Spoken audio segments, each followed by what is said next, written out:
Jamanaw an bɛ aw fo ko danse dɔgɔkun kibaruw kɛnɛ kan bi kibaruw kumabaw la Bafula bɛ kaw fɛ yen nɔ olu kɔni ye kibaruya duman sɔrɔ sabula ba b'a la ka tigɛ nɔgɔya la sisan watigɛla minnu ye fuluviyali ye olu sera ka labɛn wa dɔw yɛrɛ farala kan ka baara nɔgɔya ka kuma kan maaya sɛbɛnw fana sɔrɔ cogo ani gɛlɛya minnu b'a sɔrɔ baliya fana na an bɛna kuma kan n'o ye wolonsɛbɛnw ni kulusɛbɛn ni sɛbɛn ma kibaruya wɛrɛw bɛna fara olu kan ni olu ka kulo garisɛgɛ ye bi dɔgɔkun kibaruw kɛnɛ kan Bafula bɛ olu ka ba tigɛli gɛlɛya min tun bɛ yen nɔ olu fɛ o kɔni gɛlɛya taara ka bɔ yen nɔ pewu ka sababu kɛ fuluviyali minnu kun tiɲɛnen kun don olu sera ka labɛn wa militaire yɛrɛ fana bɔra ka fulutari dɔ bila u ka bolo kan min bɛ se ka mobili 25 ka se olu ta ka ba tigɛ ni olu ye yɔrɔnin kelen o kɔni kɛra fɛnw ye minnu ni a nɔgɔyara ni a ye baara nɔgɔya kosɛbɛ Bafula bɛ ka bolo nin waati la maire Kande Dugure ale y'a jira k'a fɔ ko sisan kɔni k'u lafiyara kosɛbɛ batigɛ la an ka k'a ɲɛfɔli lamini kumakanw na ni e tun ye jateminɛ kɛ Bafula bɛ nana kɛ gɛlɛya nana don batigɛ ko la fo mahani tora la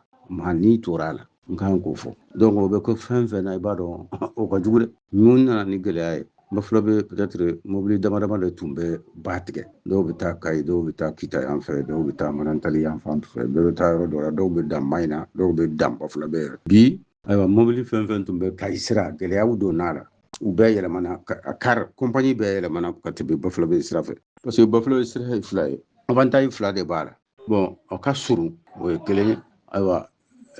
sécurité la a ka fisa ka tɛmɛ yɔrɔ caman kan ensuite a sira ka fisa ni sira tɔw fana ye donc o gɛlɛya tun bɛ yen donc sɔrɔdasiw franchement n b'a fɔ transition sinna ka ayiwa génie militaire sɔrɔdasiw ka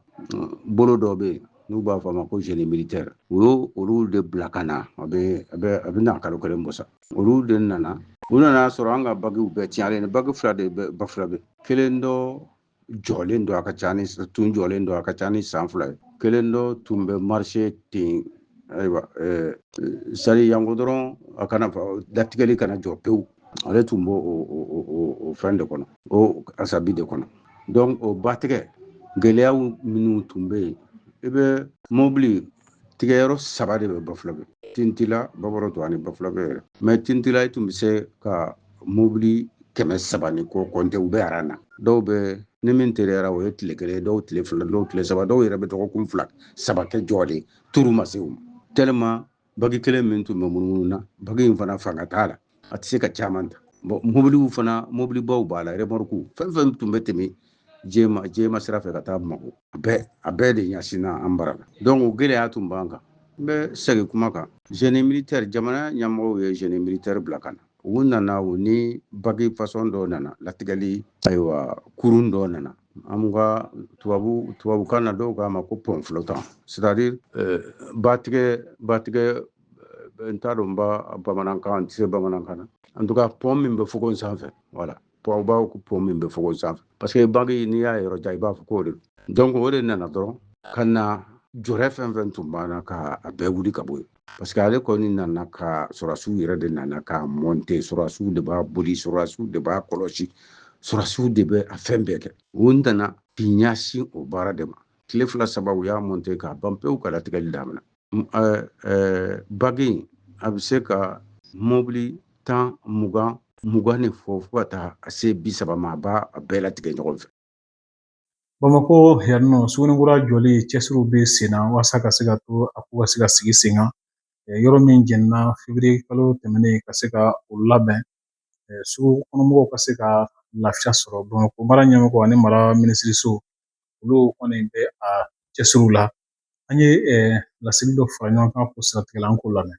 Bamakɔ Sugunnikura jɛninen kɔfɛ Bamakɔ mairie ɲɛmɔgɔw ye fɛɛrɛ bɛɛ lajɛlen tigɛ walasa kasara sera jagokɛla minnu ma k'a bɛɛ lajɛlen hakɛ dɔn ani tiɲɛni minnu fana donna bololafɛnw na k'a bɛɛ lajɛlen jate k'a dɔn o jateminɛ de hukumu kɔnɔna na a yira k'a fɔ ko bolofɛn caman tiɲɛna ko sira kan nka mɔgɔ ni ma to a ko la jagokɛla minnu ni kasara sera olu ma o bɛ se mɔgɔ 3,000 ani kɔ jate ma walisa Bamako sugununkura min tɔgɔ dalen no Dosolo Tarawele la o ka segin ka jɔ kokura ye mara ministre général de brigade Isa Usmani Kulubali ale y'a ɲini jagokɛlaw fɛ kɛrɛnkɛrɛnnena kasara sera minnu ma k'u ka sɔn jamana ɲɛmɔgɔw ka latigɛ tale ma ni ka bɔ sugu kɔnɔ walisa baara ninnu ka se ka kɛ ka ɲɛ. Jamana ɲɛmɔgɔw ka latigɛ tale hukumu kɔnɔna na Bamako mairie maire jɔyɔrɔ faba ni o ye agent chargé d'expédier les affaires courantes ye monsieur Marc Dabou ale ni a baarakɛɲɔgɔnw ye yɔrɔ 3 sugandi walisa jagokɛla ninnu ka se ka taa sigi yen nɔ. O fɔlɔ ye soboli kɛnɛ ye Bamako commune 2 la ani Alde Bamako Bamako commune 6 la ani Bamako commune 3 mairiba da la kɛnɛba min bɛ yen nɔ mɔgɔw bɛ se ka taa sigi o yɔrɔ 3 in na. A jateminɛna ka kɛɲɛ n'an ka kibaruya sɔrɔlenw ye k'a fɔ ko nin yɔrɔ 3 in bɛɛ lajɛlen labɛnnen don ka ɲɛ jagokɛla minnu ye kasara sɔrɔ sugunikura jɛninen kɔfɛ u bɛ se ka taa sigi o yɔrɔ kofɔlen ninnu na ka ban. Walasa ka dɔn ko o sigiyɔrɔ 3 ninnu labɛnnen don ka ɲɛ Bamako mairiba maire jɔyɔrɔ fabaga Marc Dabou a n'a ka taamakulu wulila ka t'u ɲɛ da nin yɔrɔ kofɔlen ninnu kan ka dɔn baara minnu kɛra ni lahala ninnu bɛ cogo di ani k'a dɔn fana ni jagokɛlaw bɛ se ka sigi yɔrɔ kofɔlen ninnu na. A jateminɛna k'a fɔ ko yɔrɔ ninnu labɛnnen don wa ko jagokɛlaw bɛ se ka sigi u kɔnɔ. O de kama sigiyɔrɔ 3 in hukumu kɔnɔna la ɲinina jagokɛlaw fɛ k'u bɛɛ lajɛlen ka taa u tɔgɔ sɛbɛn i b'a fɛ ka sigi yɔrɔ 3 min na ka t'i tɔgɔ sɛbɛn yen nɔ walasa ka taa i sigiyɔrɔ maa minɛ. O baaraw daminɛna a bɛ dɔgɔkun caman bɔ nin waati la. Ka kɛɲɛ ni an ka kunnafoni sɔrɔlenw ye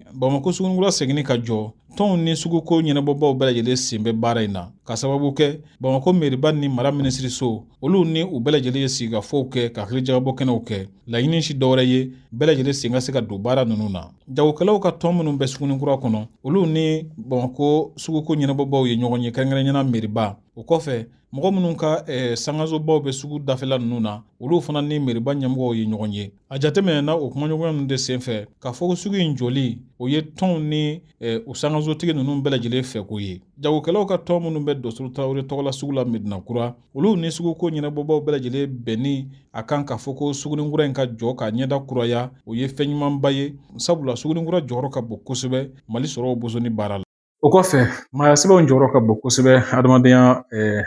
adamaden ka ɲɛnɛmaya taabolo la sabula u bɛ kibaruyaw di bange waatiw ani fo ka se saya ma kɛ kibaruyaw fana di olu kan. O maa sɛbɛn ninnu bɛ sɔrɔ cogo di nafa jumɛn bɛ u la an ye ɲininkali kɛ tɔn min bɛ wele ko association centre maya o musakakow ɲɛnabɔba n'o ye Dawuda So ye an ye ale ɲininka o la jaabi min d'an ma k'o lajɛ nin kɛw la. Bon n'a fɔra maya sɛbɛn bangeli sɛbɛn n'o ye wolo sɛbɛn furu sɛbɛn ani patolo sɛbɛn bon u nafa ka bon kojugu parce que wolo sɛbɛn n'o t'i den bolo a se ka don ekɔli la n'a taara ekɔli la dɔrɔn wolo sɛbɛn ɲininkali o y'a nafa dɔ ye boloci la wolo sɛbɛn nafa ka bon carte dilan wolo sɛbɛn nafa ka bon passeport wolo sɛbɛn certificat de nationalité wolo sɛbɛn casier judiciaire wolo sɛbɛn bɛ ɲininka permis de conduire wolo sɛbɛn voiture papier wolo sɛbɛn bon ça y est wolo sɛbɛn nafa ka bon quoi. N'i taara pour l'enrôlement au RAVEC on va demander également l'acte de naissance. Bon furu sɛbɛn furu sɛbɛn ni furu sɛbɛn ça y est furu sɛbɛn ye cɛ ni muso ka garantie lan de ka garantie de don ni furu sɛbɛn b'i bolo n'i ye fonctionnaire par exemple i ka ETS impôt sur le traitement des salaires a b'a diminuer quoi a b'o impôt diminuer ani célibataire ta tɛ kelen ye. Bon en même temps ne cɛ fatura furu bɛ i ni muso cɛ muso il peut hériter de toi a bɛ se ka tiɲɛ sɔrɔ a n'a denw bɛ i tiɲɛ ta quoi voilà donc o y'a nafa dɔw ye. Bon o sɛbɛnw mairie de don furu ta i bɛ taa mairie la ni réglé la i bɛ taa déclaration kɛ i ni muso obligatoirement i ni muso a bɛ taa déclaration kɛ sauf si le mari est empêché se ka procuration dilan k'a di mɔgɔ wɛrɛ ma ka na. Bon maintenant n'a y'o déclaration kɛ tile 15 délai de bɛ d'aw ma n'a a bɛ fɔ o ma tile 15 jɛ o bɛ bɛn tile 17 n'aw bɛɛ bɛ commune kelen na n'aw tɛ commune kelen na en tout cas kalo 1 délai bɛ d'aw ma n'o o délai dafara aw bɛ na mariage bɛ célébrer. Bon mariage célébrer tɔ bon article misɛnninw caman de b'a la an tɛ se k'o bɛɛ fɔ yan. Bon en tout cas dutigi cɛ kɔni de ye dutigi ye wa so fana a ka logement domicile cɛ de b'o décider bon o dɔrɔn tɛ hali n'i y'a jateminɛ du musakaw a nafa belebeleba o bɛ cɛ de kan musaka belebeleba bɛ cɛ de kan muso dun fana a fɔra ni seba ye n'a bɛ sara sɔrɔ n'a bɛ jago kɛ a bɛ dɔɔnin sɔrɔ a ka kan ka muso dɛmɛ cɛ dɛmɛ peu hein, ce n'est pas obligatoire hein. On n'a pas dit doit mais peut aider son mari voilà a bɛ se ka dɛmɛ bon wolosɛbɛn o sɔrɔ cogo ka nɔgɔn ni bangeli kɛra yɔrɔ min maternité CSCOM kɔnɔ CSRF kɔnɔ hôpital yɛrɛ la togodaw yɛrɛ centre de déclaration ma parce que an b'a fɔ ninnu ma de centre de déclaration donc sage-femme ninnu automatiquement n'o registre santé rempli dɔrɔn o registre déclaration rempli a tɔ bɛ to tɔgɔ dɔrɔn de le prénom seulement de l'enfant ni denkuli kɛra i bɛ na ni tɔgɔ ye a banna ale b'a sɛbɛnne ka taa mairie la n'a sera mairie la automatiquement u b'a a transcrire en 3 volets volet sabanan o de ye ka original o bɛ d'i ma volet 2 o bɛ taa tribunal la maintenant n'u ye original d'i ma u bɛ tila ka copie k'a la certificat conforme à l'original voilà o b'o copie n'i ye copie hakɛ min demandé o b'o d'i ma wa copie ye dɔrɔmɛ 20 dɔrɔn bon fatuli sɛbɛn ani wolosɛbɛn n'i y'a jateminɛ a procédure bɛɛ kelen ni fatuli kɛra mun fatura i b'a sɔrɔ a cɛ de fatura muso a bɛ se k'a ka fatuli sɛbɛn dilan a balimaw bɛ se k'a dilan sokɔnɔmɔgɔw bɛ se k'a dilan sigiɲɔgɔnw minnu bɛ dɔ kalama u bɛ se k'a dilan hali dugutigi n'a kunse u bɛ se ka dɔ dilan u bɛ se k'a dilan mais n'u bɛ renseignement bɛɛ kalama bon ni sɛbɛn tununa o fana ka nɔgɔn copie littérale bɛ yen il y a la copie littérale de naissance il y a la copie littérale de mariage il y a la copie littérale de décès nin bɛɛ bɛ sɔrɔ mairie kɔnɔ mais a dilanla mairie mun kɔnɔ o de don dès le départ i bangela mairie mun kɔnɔ i taara papier wolosɛbɛn da mairie kɔnɔ u bɛ archive de ɲini k'a lajɛ copie littérale nin ale ye imprimé dɔrɔn de ye Sénégal de b'a feere u ma n'a y'a feere u ma u dan ye ka rempli conforme à l'original voilà volet 1 i b'a sɔrɔ o de b'o maralen bolo ka archive la kalan ma bila i b'a ye mali la yan nɔ an bɛ denmisɛnninw bila ka taa kalan bila sɛgɛlafiɲɛbɔ kɛ u somɔgɔw dɔw fɛ yen nɔ n'o ye vakansiw ye i b'a ye nin kun bɛ lawuli fɔlɔ nafa caman kama sabula a b'a to denmisɛnnin ka yɔrɔ wɛrɛw dɔn ka ko wɛrɛw dɔn ani ka lahala wɛrɛw ye nka bi a ko bɔlen don a minɛn kɔnɔ an ye ɲininkali kɛ Ismaila Dunbiya la ale ye mɔgɔ dɔ ye an k'a ka ɲɛfɔliw lajɛ nin jaw la diɲɛ ko ni mɔgɔ b'a kɛ i b'a kɛ ka da kun dɔ kan mais kun fɔlɔfɔlɔ ye mun ye nafa fɛn min bɛ se ka nafa di e ma ka nafa di adamadenya ma ka nafa di balimaya ma ka nafa di sinji ma ka nafa di sigiɲɔgɔnya ma an b'a fɔ min ma tubabukan na ko le bien-être a dabɔra o de kama a laɲini n'a sabatira nafa saba b'a la e y'i den min bila ka taa a taara mun fɛ yen n'a tora minɛn kɔnɔ o fana bɛ nafa sɔrɔ ka d'a kan k'i to bulon kelen kɔnɔ kalan na i ka kodɔn tɛ yakubaya ne bɛ fɛn dɔ kɛ n ka so bi n bɛ fɛn dɔ kɛ an ka du kɔnɔ bi i b'a sɔrɔ o ma kɛ yen fɛ den bɛɛ deli k'o ye n'a taara yen fɛ min bɛ kɛ yen fɛ a b'o ye a bɛ kalan sɔrɔ a bɛ kodɔn sɔrɔ a bɛ sabali sɔrɔ a bɛ ladonko ɲuman sɔrɔ ni ladonko jugu min fana b'a la n'a y'a ye o tɛ yen fɛ mɔgɔw la a b'o dabila ka den kɔni bila ka taa a masa dɔw fɛ yen teri sira fɛ o balimaya sira fɛ o sigiɲɔgɔn sira fɛ a dabɔra hɛrɛ de kama a dabɔra jigiya de kama n'a tora a minɛn kɔnɔ a bilama i ye min fɔ mɔgɔ bɛ bi wulu de bila ka bi koro gɛn foyi tɛ ye a yecogo la foyi tɛ fɔ a fɔcogo la foyi tɛ k'a kɛcogo la bi mɔgɔw y'a bɔ a minɛn kɔnɔ dɔw y'a kɛ fɛn ɲini sira ye dɔw y'a kɛ nata ye dɔw y'a kɛ fɛn tɛ n kun n bɛ taa doni bila n balimaw kan ne yɛrɛ tɛ se min fɔ balima dɔw fana y'a kɛ ni waso ye ka kɛ ni yaada ye fɛn bɛ mun bolo u b'u den bila ka taa o fɛ yen fɛn tɛ mun bolo u t'u den bila ka taa o bara yarɔ o tiɲɛni fɛntigiw k'u yɛrɛ dɔn a dunbagaw k'a dun an ka nata bila an ka nata bila an ka kɛrɛfɛdɛn bila an ka taaya ni tigiya bila an ka to adamadenya kɔ ka d'a kan k'a fɔ ko an ye sinji kelen teriya min ye an kɛ kelen o teriya tɛ se ka ban fo kaburu kɔnɔ an ka nata bila fɛn bɛ karisa kun an k'o to yen fɛn tɛ karisa kun an k'o to yen an k'an ka bɔkolo lajɛ an k'an ka danbe lajɛ an k'an ka hɔrɔnya lajɛ ka d'a kan fɛn diɲɛ bɛɛ bɛ fɛn nɔfɛ bi ne min filɛ fɛn ka di ne ye fɛn ka di e ye mɛ fɛn suguya jumɛn i bɛ fɛn min di yan ni hɔrɔnya ye i bɛ fɛn min di yan ni danbe ye i bɛ fɛn min d'i ma ni yɛrɛdɔn ye i bɛ fɛn min d'i ma ni majigin ye i bɛ fɛn min d'i ma ne n'a ka kan ne b'o minɛ gasitigi la an yɛrɛ b'a fɔ an ka bamanankan na ko kɔngɔ ka mɔgɔ faga ka fisa yɛwanse k'i balo tubabuw y'a fɔ tubabukan na ko il ne dépend pas d'un homme de ne pas avoir pas de défaut mais certes il dépend de l'homme de vaincre ses défauts tout en diminuant ses défauts il faut qu'an ka qualité sociale yɛrɛ de ka bila ɲɛfɛ n'o tɛ nin min filɛ ni nin fana tunun an bolo o ye fɛnba dɔ tunun an bolo hali bi ne bɛ segin k'e fo ka segin ka barika da ye ka duwawu k'i ye parce que nin hakilina in bɛɛ tɛ nin ye dɛ pourtant phénomène min don a bɛ ka kɛ gangrène de nin bɛ ka ban a bɛ ka ban n m'a fɔ k'a banna dɛ mɛ a bɛ ka ban a bɛ ka nɔgɔya mɔgɔ t'i den bila ka mɔgɔw commencera ka ɲigi ɲɔgɔn na mɔgɔw ma da ɲɔgɔn na mɔgɔw ma sɔn ɲɔgɔn ye don o don an dun b'a la k'an bɛɛ ye kelen an ye filen kelen kɔnɔ kisɛ donc an ka hypocrisie dabila an ka taa sira jɛlen fɛ parce que fɛn dɔ nana fɛn dɔ b'anw bolo yan n y'o de f'i ye o tɛ mɔgɔ bolo diɲɛ kɔnɔ o bɛ ye golofinna de o bɛ ye mali de ko danbɛ danbɛ an ka to an danbe kɔ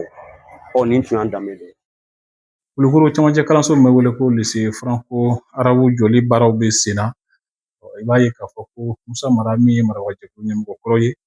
ale ye donbolo kɛ u ye simanko sira kan siman tɔni caman o di u ma min b'a to u bɛ se ka dɔ fara u fanga kan cogo min na kalanso in jɔli la denmisɛnninw ka lafiya hukumu kɔnɔna na kalansiraw kan Musa Mara ye taama kɛ ka taa ni dɛmɛ ninnu di o kɔfɛ kalanso in ɲɛmɔgɔ yɛrɛ fana ye seereya dɔw di an k'olu lajɛ nin jaw la i n'a fɔ an bɛɛ lajɛlen b'a kalama cogo min k'a fɔ an bɛ baara min na o ye an bɛ fɛ lycée ka kɛ an fɛ yan Kulukoro région kɔnɔ Kulukoro région moma bɛɛ lajɛlen an bɛ don min na komi bi lycée tɛ yen franco arabu la Kulukoro yan faransɛw kɔni bɛ yen nɔ lycée faransɛw bɛ yen nɔ k'a fɔ lycée arabu Kulukoro yan an bɛ don min na komi sisan o tɛ yen an ka kalandenw n'u bɛ defu kɛ u bɛ pase ka taga u b'u bila ka taga cercle ni arrondissement na u bɛ taga Bamakɔ yɛrɛ minnu ye bonyaw kɛ ka tɛmɛ k'a bɛɛ lajɛlen fo minnu ta bɛ senna sisan k'olu fɛnɛ fɔ i n'a fɔ an bɛ min ka kɛnɛ kan n'o ye Alhaji Musa Mara ye cɛkɔrɔbaw ka foli don musikɔnɔmɔgɔw ka foli don Kulukorokaw bɛɛ lajɛlen ka foli don ka lase a ma k'a fɔ a ye nin min kɛ an ye a diyara an ye alhamdulillah 5 tonnes min nana ka na di a ma alhamdulillah a bɛɛ lajɛlen ɲuman sera a diyara an ye k'a y'an sɔrɔ degun min kɔnɔ a y'an sɔrɔ gɛlɛya min na n'a bɛna an b'o la sisan ale t'a dɔn mɛ anw b'a dɔn ala yɛrɛ b'a dɔn ka d'a kan sisan an ye 2,500,000 anw y'o de fara ɲɔgɔn kan nin wagati in na an bɛ ka baara kɛ ni a ye a bɛna fɔ wari yɛrɛ o banna ka ban koyi nka nin 5 tonnes sisan o bɛna fɔ an bɛna baara kura wɛrɛ boloda ni o fana inshallah taala halisa a k'i hakili to an na kalo ta di ala k'an lasara ala ka sira ka jɛnɛ ye kɛnɛya sabatili jigiya minɛ min bɛ wele ko AMO o ko ɲɛnabɔ baarada ye kanamu ye i b'a ye olu bɛ cɛsiri dɔw la walasa min b'a to jamanaden bɛɛ lajɛlen sen bɛ se ka don AMO ko la cogo min na walasa u ka se ka sabati u ye arami de sigi sen kan arami bɛ se ka lawaleya cogo min na kalanw b'a la ka sabati ani tɔnsigiw b'a la ka caya walasa malidenw bɛ se ka bɔ a ko ninnu ma cogo min na General Bubakar Danbele ale ye kanamu ɲɛmɔgɔba ye a ye min fɔ an ye an k'o lajɛ nin jaw la Kanam ye cakada min ye bilalen bɛ u b'a fɔ ma ko AMO assurance maladie kanam de bilalen bɛ k'o gérer pour que maliyɛnw bɛ se ka taa dɔgɔtɔrɔso la cogo min na nɔgɔya la i y'a dɔn nin kanam ka se pour que mɔgɔ ka se ka taa dɔgɔtɔrɔso la o kun ye gɛlɛyaba ye parce que bɛɛ b'a dɔn k'a fɔ furakɛli ma nɔgɔ mais kanam de nana san ka don maliyɛnw jigi kɔrɔ pour que maliyɛnw bɛ se ka taa dɔgɔtɔrɔso la maliyɛnw tɛ se san ka taa dɔgɔtɔrɔso la taa dɔgɔtɔrɔso parce que n'u taa dɔgɔtɔrɔso la n'u hali ni ordonnance d'u ma u b'o a tilayɔrɔ sababu tilayɔrɔ sabanan dɔ de sara tilayɔrɔ sabanan tɔ fila kana b'o sara u ye donc an b'o o baara de la pour que k'a f'i ɲɛna an bɛna baara minnu fana kɛ o an b'o de la sisan donc maintenant an ka autorité baw k'a ta ministre de la santé la kana fo président de la transition la le général Daniel Assimi Goïta nous des fois à lettre de cadrage fo conseil des ministres la inaugural là depuis 2024 ako atise ka famille ko malien tawte ou là parce que amu be mun be sara amu boton de tancer donc ako maintenant anga malien be d'état assurance maladie là ambo barad là et au barade ka tanya kosobe donc ala ni vision mo fo ces ans bien na discuter sans duru mena na ces ans kanum be barad men pour que et anga ministre de l'orientation mo fanye anga président de l'orientation mo fanye pour que am se ko kecho ngato ambo barad là donc barad ke wodi anga plan stratégique au plan stratégique ni no de décliner ça faut malien beka se kata couverture santé là il faut les flana et pour que cette couverture santé là il faut que ni font que il faut le sara donc il faut que il y a beaucoup de la viabilité de financière il faut que la viabilité financière soit nous que pour nous de force ça il faut que bel quand demain pour que je sois libre c'est capable à mon âge bon nous que ça il faut que anga et on a mes baramundi population il faut que baragnement ou que tu le gouvernement il y a faut digitalisation pourquoi maintenant wari de kana yefon a beka ke majui o digitalisation donc nous beka fana ini mun be baraka no fait kana baraka la woni directeur de tobino il faut que lui fana ka former ka yakosbe ou baraka nya fuye kosbo karo baraka ke chugumna o de optimisation du capital humain kana amansizo kosbe nous beka amuni nyamo woni il faut qu'il y ait la performance et un renforcement de la gouvernance ça c'est très important et la performance organisationnelle il faut qu'on organise pour qu'on puisse gagner bêta tout il va y avoir des filles il va bara non tere mali ka ta mali fan befet il faut qu'on anga malem ro ka se ka frakeli soro no yala de wonon ne dansi bi dogo kun ki warula bi ofo o ka dongo do tinga jala ko la ka wati re iran